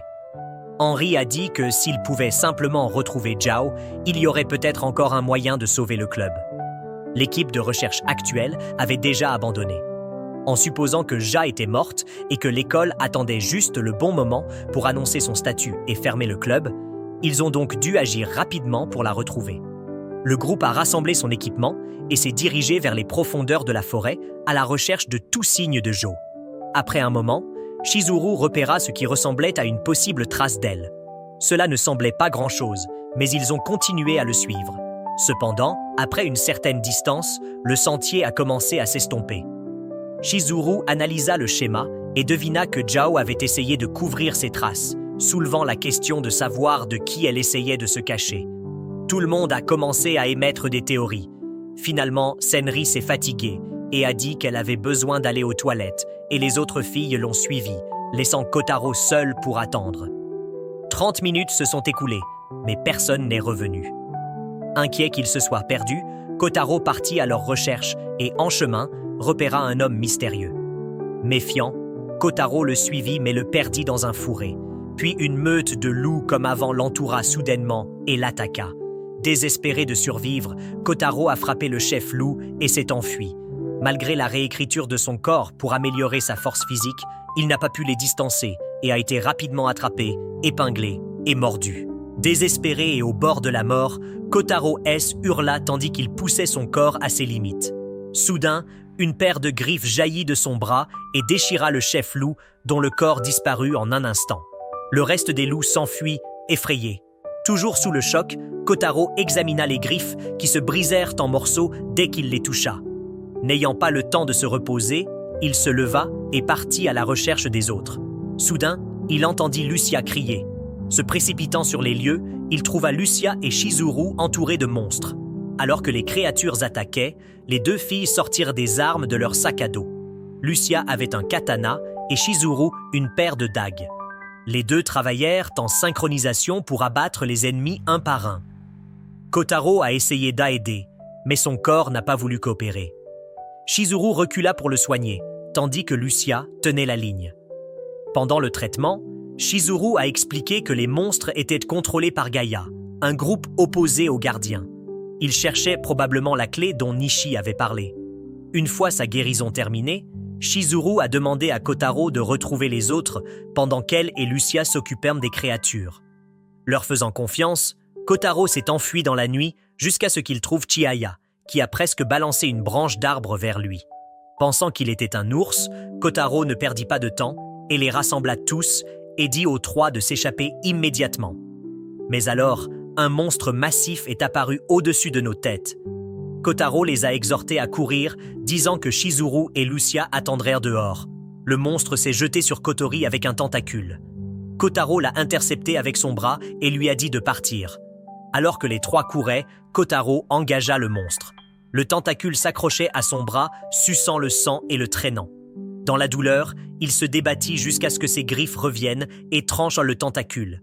Même avec une arme, Kotaro ne pouvait pas résister au coup furieux du monstre et commença bientôt à perdre de la force. Puis, une fois de plus, la mystérieuse fille est apparue et a sauvé Kotaro, coupant le monstre en deux d'un seul coup. Elle s'est alors approchée de lui. Des souvenirs fragmentés de son meurtre lui traversèrent l'esprit, faisant paniquer Kotaro et se préparant à l'attaquer, mais Kutor l'arrêta. Voyant cela, la fille partit sans laisser Kotaro se demander comment elle avait pu voir la mystérieuse fille. Kotori l'a emmenée pour se regrouper avec les autres. Cependant, l'atmosphère était devenue tendue. Chizuru et Lucia affrontaient maintenant Senri et Chiha. La raison était que lorsque le groupe de Senri et Chihaya était arrivé plus tôt, les monstres ne les avaient pas attaqués et ils ne semblaient pas du tout effrayés. Senri a alors révélé la vérité. Elle était membre de Gaïa, ennemie des chasseurs gardiens. Lorsque Lucia chargea en avant, Sakuya sembla la soutenir. Il a dit qu'ils en avaient fini ici et a emmené les deux filles. Épuisé, s'est effondré et s'est évanoui. Le lendemain, il s'est réveillé dans sa maison. Lorsqu'il est arrivé à l'école, toutes les filles avaient disparu et aucune d'entre elles n'a répondu à ses appels. Son meilleur ami a remarqué que quelque chose n'allait pas et lui a posé la question, mais Kotaro l'a gardé pour lui. Et comme ça, tout le monde a disparu de sa vie. Les jours passèrent et Ja manquait toujours. Les autres étaient toujours partis et la vie de Kotaro redevint ennuyeuse. Bien qu'il n'ait rien dit, Yoshino pouvait dire que quelque chose s'était passé et lui a dit que s'il avait besoin d'aide, il n'aurait qu'à demander. De retour chez lui, Kotaro a commencé à réfléchir à son pouvoir. Cela semblait être plus qu'une simple amélioration physique. Il se concentra et invoqua à nouveau les griffes, les testant, découvrant qu'elles étaient extrêmement tranchantes. Il a commencé à s'entraîner avec eux. Soudain, la mystérieuse fille réapparut. Elle a dit quelque chose sur le fait que la situation était extrêmement urgente avant de s'effondrer. Le lendemain, en classe, le professeur a annoncé que Jay avait maintenant été retrouvée. Elle était à l'hôpital de la ville voisine avec des souvenirs flous. Alors qu'il était plongé dans ses pensées, il rencontra à nouveau Shizuru. Elle était venue dire au revoir, probablement pour la dernière fois. Puis, elle disparut et Kotaro ne put rien faire d'autre que rester là et regarder. Il continuait à aller à l'école et à rentrer seul à la maison. Une nuit, il rentra chez lui et trouva ses affaires en désordre et un ruban rouge traînant jusqu'à sa chambre. À l'étage, il rencontra à nouveau la mystérieuse fille. Elle s'est présentée comme Kagari et c'était tout ce dont elle se souvenait. Elle n'avait aucun souvenir au-delà de cela, seulement qu'elle avait une mission importante liée à Kadaru. En termes simples, elle avait besoin de son aide. Le lendemain matin, Kotaro fut réveillé par Kagari qui lui mordait le bras. Il s'est préparé pour l'école, puisque Kagari ne savait toujours pas qui elle était ni ce qu'elle devait faire. Kotaro l'a laissé explorer Internet et a dit qu'il parlerait davantage après l'école. Mais quand il est arrivé en classe, Kagari était déjà arrivée en uniforme scolaire et assistait à son cours. Elle a même choisi de se battre avec Yoshino, alors Kotaro l'a prise à part pour parler. Kagari avait déjà tout étudié en ligne et voulait maintenant aller à l'école avec lui. Elle avait même la possibilité de changer de vêtements à volonté. N'ayant pas d'autre choix, Kotaro lui fit visiter l'école. Premier arrêt, la cafétéria. Kagari n'était pas du tout intéressée par la nourriture et se concentrait simplement sur la consommation de café, criant même au personnel pour en avoir plus, forçant Kotaro à l'emmener. Ils sont allés au parc et ont croisé par hasard Jao. Étonnamment, elle ne se souvenait de rien. Kotaro s'est assis avec elle et lui a tout expliqué, mais cela ne lui a toujours pas rappelé la mémoire. Elle a ensuite sorti une carte mémoire de sa poche. C'était probablement la raison pour laquelle elle était venue le trouver. Elle le lui a donné en disant que cela pourrait être utile. Avant de se séparer, Kotaro lui a rappelé le jeu auquel ils avaient promis de jouer en disant qu'elle avait gagné. De retour à la maison, Kotaro a commencé à explorer le contenu de la carte mémoire. Pendant ce temps, les deux factions opposées se déplaçaient. Gaia, de manière choquante, était en fait le conglomérat Green Martal. Ils ont tenu une réunion pour choisir leur nouveau saint. Par la suite, Sanri a rencontré Chihaya et un enfant. Elle a rapporté les résultats de la réunion et a déclaré que les deux factions ciblaient désormais Kadaru. Quant à Couture, on ignorait où elle se trouvait. Du côté des gardiens, Shizuru et Lucia avaient finalement attrapé le monstre responsable de la tragédie qui avait détruit la famille de Shizuru. Après avoir exercé leur vengeance, les deux se sont regroupés avec Asaka et Nishi, ayant également éliminé celui qui contrôlait la bête. Les quatre ont discuté de la façon dont Gaia prévoyait d'envoyer un grand nombre de monstres dans la ville pendant le prochain festival des récoltes. Sakuya avait capturé Penny et Jill parce que les deux avaient osé monter des oiseaux et laisser tomber des crottes sur la tête de Chihaya plus tôt, et maintenant il avait besoin qu'ils expient leur erreur. Quant à la carte mémoire, Jay avait découvert la vérité sur Gaia et croyait que l'organisation existait en plein cœur de la ville verte. Le journaliste a également révélé que tous les événements et dangers surnaturels étaient causés par Gaia. Pendant que Kotaro regardait cela, Kagari a sauté sur l'occasion pour demander à regarder des films sur l'ordinateur portable, mais a plutôt été attiré par les images dans les fichiers. Kotaro a ensuite reçu un message de Couture après plusieurs jours de silence. Elle a dit qu'elle avait été malade et qu'elle retournerait bientôt à l'école. Fou de joie, Kotaro répondit, ignorant que Couture construisait en fait une armée dans la forêt pour un but inconnu. Lors de leur jour de congé, Kotaro a emmené Kagari faire du shopping pour acheter des vêtements. mais il ne savait pas que les 3 factions le surveillaient. D'abord, il y avait les 2 créatures poubelles envoyées par Gaïa. Le deuxième était le papillon de nuit de Qatari, et le troisième était l'homme aux cheveux roux de Guardian. Kotaro emmena Kagari dans un magasin d'antiquités pour rencontrer Asaka, mais l'homme n'était plus là. Kagari s'est ensuite tourné vers Kotaro et lui a dit qu'ils étaient suivis. En entendant cela, Kotaro réalisa et entraîna rapidement Kagari dans une ruelle pour se débarrasser des 3 factions. Il est tombé sur le gang de Yoshino et après avoir expliqué la situation, Yoshino a accepté de l'aider. Il a même montré à Kotaro un raccourci vers la ville suivante. Avant de partir, Kotu le remercia et lui parla de l'état de Kotori. Pendant ce temps, les 3 factions se sont affrontées. Les cheveux roux ont été réduits en bouillie par les mythes et les 2 créatures poubelles. Et puis le gang de Yoshino est arrivé et l'a frappé à quelques reprises. De retour avec Kagari, Kotaro avait réussi à s'échapper avec elle, mais elle a commencé à agir à cause du manque de café, s'accrochant à lui et faisant des bruits étranges qui ont attiré l'attention du public. Il a dû courir lui acheter du café. Au distributeur automatique, Kotaro rencontra à nouveau Lucia. Il lui a rapidement demandé si elle allait bien, mais elle n'était plus la présidente du club qu'elle était autrefois. Lucia lui a franchement dit que Guardian et Gaïa le surveillaient, lui et Kuturi, et que si aucun d'eux ne montrait rien d'inhabituel, les organisations cesseraient de les surveiller. Après avoir dit cela, elle s'éloigna. Après une journée de chaos dans la ville, Kotaro et Kagari se sont reposés dans le parc. Après avoir terminé sa 10e canette de café, Kotaro a ramené Kagari à la maison. De façon inattendue, le blond de tout à l'heure est réapparu, curieux de savoir comment Kotaro avait réussi à tuer son monstre. Kotaro lui a donné un coup de pied par surprise, mais le gars a invoqué 2 chiens pour attaquer. Cependant, Kagari les a instinctivement détruits. Furieux, le blond décide d'agir personnellement en utilisant son pouvoir pour chauffer les environs. Juste à temps, Mott est arrivé et a attaqué. Kotaro a profité de l'occasion pour attraper Kagari et s'échapper. De retour à la maison, avant de pouvoir se reposer, Kotaro a découvert que quelqu'un était entré par effraction.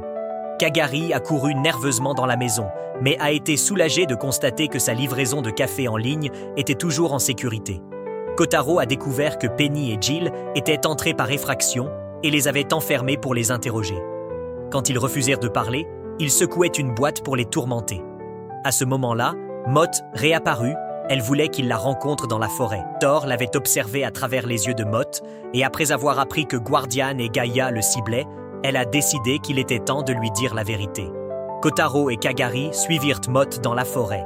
Ils arrivèrent dans un endroit étrange et Kuri apparut soudainement d'un portail et les attira à l'intérieur. À l'intérieur se trouvait une base secrète, pleine de créatures construisant quelque chose.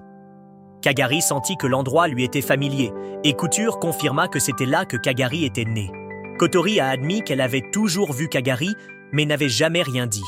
Ravi que Couture soit au courant pour elle, Kagari sourit, disant même à Kotaro de rentrer chez lui car il n'était plus nécessaire. Ils s'assirent tous, et Couture expliqua que toutes les créatures présentes avaient été créées par elle. Elle avait construit l'espace pour protéger la clé, mais elle ne faisait pas partie de Guardian ou de Gaïa. Elle a appelé son groupe les druides.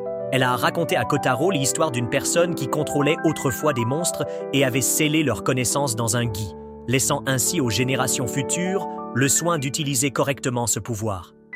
Il y a 10 ans, la famille de Kotori a été victime d'un accident de la circulation. Ses parents sont morts. Effrayé, Kotori erra dans la forêt et rencontra le gui qui lui donna des connaissances et la transforma en druide. Et sa mission depuis lors a été de protéger la clé, ou plus précisément, Kagari est la clé. Kotori a ajouté que Gaïa et Guardian se battaient toujours pour Kagari. Et bien que les 2 factions partageaient le même objectif de protéger la Terre, elle conduisit Kotaro au gui, où cette lumière représentait l'énergie de la Terre. Kagari est né ici sous forme humaine, et Kuturi s'est également appuyé sur cette énergie pour contrôler les monstres. Normalement, une personne ordinaire devrait utiliser toute sa vie pour y parvenir. À ce moment-là, Gagari entendit une chanson provenant de la Martre Corporation où Senri et le leader écoutaient une symphonie. Une fois la représentation terminée, Gaïa et Guardian ont commencé à se préparer pour leur bataille finale. Pendant ce temps, les 2 créatures poubelles s'étaient échappées de leur cage et avaient signalé l'emplacement à Sakuya. Le lendemain, il est arrivé non pas pour déclencher un combat ou capturer Kagari, mais pour offrir son aide pour protéger la clé. Sakuya avait reçu l'ordre de Senri de surveiller Kotaro et ses activités. Il est donc devenu essentiellement majordome. En entendant cela, Kotaro lui a demandé de l'entraîner au combat. L'homme a accepté, mais a averti que ce serait dur. Au cours des jours suivants, Sakuya s'occupa du ménage, de la cuisine et passa du temps à entraîner Kotaro, qui ne fit que s'entraîner à plusieurs reprises sous le regard vigilant de Kagari. Un jour, Kotori a annoncé qu'ils n'avaient plus de nourriture car elle n'avait stocké que des provisions pour elle-même et Kagari. Sakuya a suggéré qu'ils aillent faire du shopping puisque la fête des récoltes venait de commencer. Et jusqu'à présent, ni Gaia ni Guardian n'avaient fait aucun mouvement. Après avoir terminé leurs achats, Sakuya a amené Kotaro et Kagari pour rencontrer à nouveau Senri. Elle a révélé qu'elle était devenue la Sainte Vierge de la Mart Corporation, qui se présentait publiquement comme une organisation environnementale, mais qui menait en réalité une guerre pour la clé. Aujourd'hui, elle voulait rencontrer Kagari et lui demander pourquoi la Terre avait pris forme humaine pour apparaître devant l'humanité. Kagari a simplement répondu qu'elle essayait de se redécouvrir.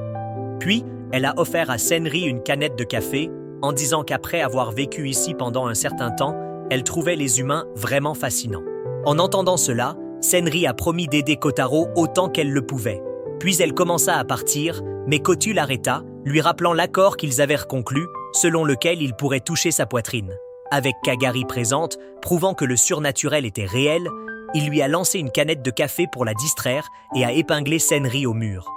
Mais il s'est arrêté juste avant de faire quoi que ce soit, disant qu'il le garderait pour quand il se reverrait à l'école. Pendant ce temps, dans la forêt, l'homme blond avait découvert la base secrète grâce à Pi et Jill. À l'intérieur, Kotaro s'entraînait toujours.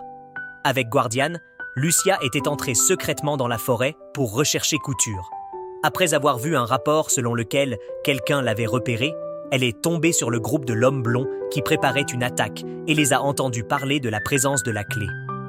Compte tenu de la situation, Lucia a donné la priorité à la protection de la clé, mais en se remémorant des souvenirs avec Kotaro et les autres. Elle a finalement décidé de protéger ses amis. Elle a rapidement éliminé 2 ennemis, mais l'homme blond a lancé une attaque de lave surprise. Il a ensuite créé un champ de bataille en feu. Réalisant que le feu allait bientôt se propager, Lucia a essayé de mettre fin rapidement au combat. Elle a utilisé un poison qui a flétri la zone environnante pour supprimer les flammes, puis a lancé une frappe empoisonnée qui a fait saigner l'homme, mais il a résisté, a déclenché une explosion de puissance et l'a empalé avec une lance enflammée. Avec Gaia, Senri avait pris sa décision. Elle laisserait Chia quitter l'organisation pour retrouver Kadaru. Avant de partir, elle a donné à Chia une lettre à remettre à Kadaru. Elle s'occuperait du reste. Le lendemain matin, Chia partit à la recherche de la base de Kutor à l'aide d'une carte. En chemin, elle tombe sur une Lucia gravement blessée. Alors qu'elle ne savait pas quoi faire, elle rencontra Kotori I et Kadaru. Les 3 ont ramené Lucia à la base pour qu'elle soit soignée. Kotori a copié le pouvoir de guérison de Shizuru, mais le saignement ne s'arrêtait pas. Kagari a ensuite suggéré d'utiliser son ruban pour envelopper les blessures. Et étonnamment, cette méthode simple a fonctionné mieux que les pouvoirs. Plus tard, Lucia a repris connaissance et a retrouvé tout le monde. Elle était soulagée que tout le monde aille bien. Et quand Kotaro la présenta à Kagari en disant qu'elle était son amie, cela remplit Lucia de bonheur. Sakuya était également revenue après avoir renforcé leur défense. Du côté de Senre, elle commença à hériter des souvenirs de la précédente sainte jeune fille, sa grand-mère. Elle a ensuite appris que sa grand-mère avait été hospitalisée. Pendant ce temps, au sein de Guardian, Shizuru gardait secret l'emplacement de Lucia. De retour auprès de Senri, après avoir rendu visite à sa grand-mère, elle rencontra à nouveau l'homme blond. Il rapporta tout et révéla que le poison de Lucia le tuait toujours lentement. Voyant cela, Senri lui accorda un nouveau pouvoir, lui offrant un monstre à commander à condition qu'il s'assure que la clé reste intacte. Il a immédiatement accepté car sa cible principale était Kataru. À cette époque, Kotaro était encore en train de s'entraîner. Après avoir terminé épuisé, il est allé prendre un bain mais a fini par heurter les filles et s'est fait jeter dehors par Kagari. Après le bain, ils se sont tous assis ensemble et Kotaro a demandé pourquoi Gaia et Guardian se battaient si leurs objectifs étaient les mêmes. La réponse était simple. Gaïa voulait anéantir l'humanité pour restaurer la planète, tandis que Guardian visait à protéger le monde que les humains avaient reconstruit. Le druide existait pour protéger la clé jusqu'à ce qu'il rende son jugement. Kotaro a demandé ce que chaque partie ferait si elle obtenait la clé. Gaïa le garderait jusqu'à ce que le jugement ait lieu, tandis que Guardian voulait détruire la clé pour assurer la sécurité de l'humanité. Cette nuit-là, alors que tout le monde dormait, Kotaro a parlé avec Kagari, lui demandant si l'humanité était si inutile que la Terre devait prendre forme et les juger. Elle a admis que les humains étaient stupides et épuisent toujours les ressources. Mais elle ne pouvait pas prendre une décision uniquement sur cette base. Le dernier jour du Festival des récoltes, toutes les factions ont commencé à bouger, après avoir localisé l'emplacement de Kagari et se sont préparées à envahir la forêt. L'homme blond a frappé en premier. Kotori a exhorté tout le monde à fuir, révélant qu'elle avait une carte de plus à jouer. Ses parents, décédés il y a 10 ans, se sont recréés pour aider à retarder l'agresseur. Pendant ce temps, la faction des gardiens est intervenue, gardant Shizuru dans la voiture comme atout. De retour avec le groupe en fuite, Couture essaya de sourire pour rassurer tout le monde, mais ses larmes ne s'arrêtaient de pas. Kotaro s'est excusé auprès d'elle pour avoir été trop insensible auparavant et pour ne pas avoir vu ses sentiments. Mais avant qu'il puisse parler davantage, l'homme blond revint. Il a utilisé le feu pour séparer Kotaro et Kagari des autres. Kotaro a dit à tout le monde de s'échapper pendant qu'il s'occupait de l'ennemi. Kagari resta silencieux, regardant au loin. L'homme blond chargea Kotaro, et bien qu'il ait été entraîné par Sakuya, Kotaro fut rapidement submergé. Juste au moment où l'homme blond avait le dessus, le poison de Lucia s'est enflammé dans son corps, permettant à Kotaro de porter un coup. Furieux, l'homme a invoqué son dinosaure pour mordre Kotaro. Mais ensuite, l'équipe de gardiens est arrivée. Ces mêmes personnes du restaurant de ramen ouvert tard le soir. Cependant, en voyant la clé, ils ont tourné leur attaque vers Kagari. À ce moment-là, l'homme blond a tenu sa promesse à Sandry. Il a utilisé son dinosaure pour protéger Kagari et créer un chemin d'évasion pour eux. Mais un homme ne pouvait pas combattre Seven. Et avec le poison de Lucia qui l'affaiblissait encore, il finit par tomber au combat. Kadaru, blessé, courut vers Kagari et lui demanda ce qu'elle cherchait vraiment. Elle continua simplement à regarder dans une direction. Kotaro s'est effondré d'épuisement, mais quelqu'un a commencé à le soigner. C'était Shizuru qui avait décidé de se tenir aux côtés de ses amis. Kotaro s'est évanoui et quand il s'est réveillé, tout le monde était réuni. Il avait été amené dans une ville de pierre, une branche de Gaïa. Et comme toujours, Kagari continuait à regarder au loin. Du côté de Senre, elle a demandé à sa grand-mère pourquoi elle était si obsédée par l'idée d'anéantir l'humanité. Sa grand-mère a dit que c'était parce que les saintes vierges précédentes avaient perdu foi en l'humanité, quelque chose qui s'était accumulé au fil des générations. Lorsqu'on est choisi comme sainte jeune fille, on hérite de tous leurs souvenirs et on finit par être contrôlé par eux sans même un seul souvenir heureux pour compenser. Mais Senri croyait avoir trouvé le bonheur. Pendant ce temps, de retour avec Kadaru, Kagari, après être restée immobile pendant un moment, a finalement parlé. C'était dommage qu'elle n'ait pas pu trouver un seul bon souvenir de l'humanité. Puis elle hurla de douleur et la cité de pierre fut tirée vers la surface. Le gui avait poussé jusqu'au bord du ciel et des monstres à l'intérieur de la ville ont commencé à affluer, massacrant des humains. Dans les jours qui suivirent, ce fut une véritable catastrophe pour l'humanité. Des catastrophes ont éclaté partout dans le monde. Un jour particulièrement chaotique, Kotaro a porté Kotori sur le toit d'un immeuble pour qu'elle puisse voir le monde. Après le jugement de Kagari, un monstre géant est apparu, secouant les cieux et la terre juste au moment où Kagari se réveillait à nouveau. Cette fois, elle était revenue à la normale, disant qu'une chanson la dérangeait depuis des jours et qu'elle semblait enfin s'être arrêtée. Kotaro était soulagé qu'elle aille bien, mais Isaka semblait avoir clairement l'intention de tuer Kagari. Kotaro savait à quel point il était fort et n'avait d'autre choix que d'utiliser son pouvoir de réécriture, ignorant l'avertissement de Sakuya selon lequel une utilisation excessive le priverait de son humanité. Il a accéléré son corps 10 fois pour combattre Asaka, réécrivant ses cellules à chaque fois qu'il était touché au point que même ses blessures ne saignaient plus, avant qu'il ne devienne un monstre. Mais Shizuru est arrivée sur une moto et a entraîné Isaka pour combattre ailleurs. Elle avait choisi de protéger son ami. Pendant ce temps, le corps de Kotaro a commencé à se transformer en arbre. Kagari comprenait maintenant pourquoi elle avait été attirée par lui. C'était parce que ses cellules étaient à l'intérieur de lui. Il s'est avéré que la fille dans les vieux souvenirs de Kotaro était Couture, qui avait vu Kagari l'attaquer et ne savait pas pourquoi il était là. Inquiet, Couture avait supplié Kagari de l'aider et avait reçu un ruban rouge pour le guérir et lui sauver la vie. À ce moment-là, Pi et Jill ont finalement atteint leur objectif.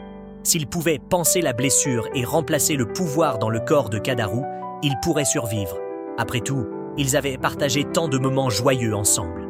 Kagari a ensuite sorti son ruban et a placé les deux créatures dans Kotaro, l'aidant à reprendre conscience. Kotori est resté silencieux sur le sacrifice de Pi et Jill. Mais avant qu'ils ne puissent faire quoi que ce soit d'autre, Kagari a entendu à nouveau cette chanson, ce qui l'a poussé à déclencher plus de destruction. Le bras de Kotaro s'est soudainement transformé en arbre. Sanri avait été possédé pour continuer la chanson de l'annihilation, l'utilisant pour manipuler Kagari afin qu'il détruise davantage. Kagari a alors commencé à se transformer elle-même en arbre. Kodaru, traînant son corps meurtri, lutta pour la sortir. Miraculeusement, il la réveilla en lui attrapant les seins. Mais même si elle a repris conscience, le monde était déjà au bord de l'extinction. Tous les autres ont lentement disparu du monde, sans exception. Au final, il ne restait que Kotaro et Kagari. Alors que Kotaro regardait ses amis disparaître, Kagari dit une dernière chose avant de se transformer en arbre. Elle croyait qu'il sauverait tout le monde. Et avec cela, une branche de l'histoire s'est terminée tranquillement dans les larmes.